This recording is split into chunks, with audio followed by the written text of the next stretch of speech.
बिजनौर हलचल। पंडित मदन मोहन मालवीय और वाजपेयी जी की जयंती पर सम्मान समारोह का आयोजन किया गया। कार्यक्रम में ब्राह्मण समाज के शिक्षकों, पत्रकारों, चिकित्सकों और जनप्रतिनिधियों को सम्मानित किया गया। एक बैंक्वेट हॉल में आयोजित हुए कार्यक्रम में बड़ी संख्या में ब्राह्मण बंधुओं को सम्मान पत्रक देकर उनका स्वागत किया गया। कार्यक्रम में विशिष्ट अतिथि डॉक्टर सुधांशु वशिष्ठ व विभोर कौशिक ने समस्त ब्राह्मण समाज से एकजुट होने की अपील की। कार्यक्रम में दीपक वशिष्ठ, शोभा शर्मा, ज्योतिलाल शर्मा, मंगेश वशिष्ठ, विभोर कौशिक व वरिष्ठ पत्रकार अवनीश गौड़ ने समस्त ब्राह्मण समाज से एकजुट होने की अपील की।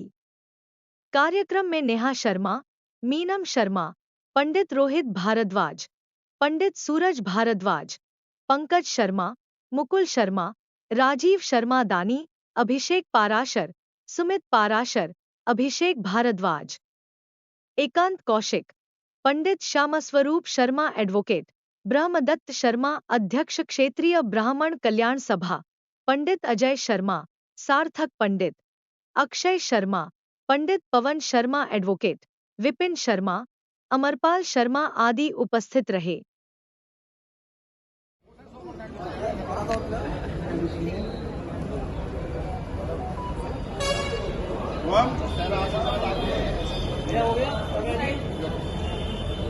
आदरणीय विजय आगे वाले के जाओ ये डेवलप हो रहा है।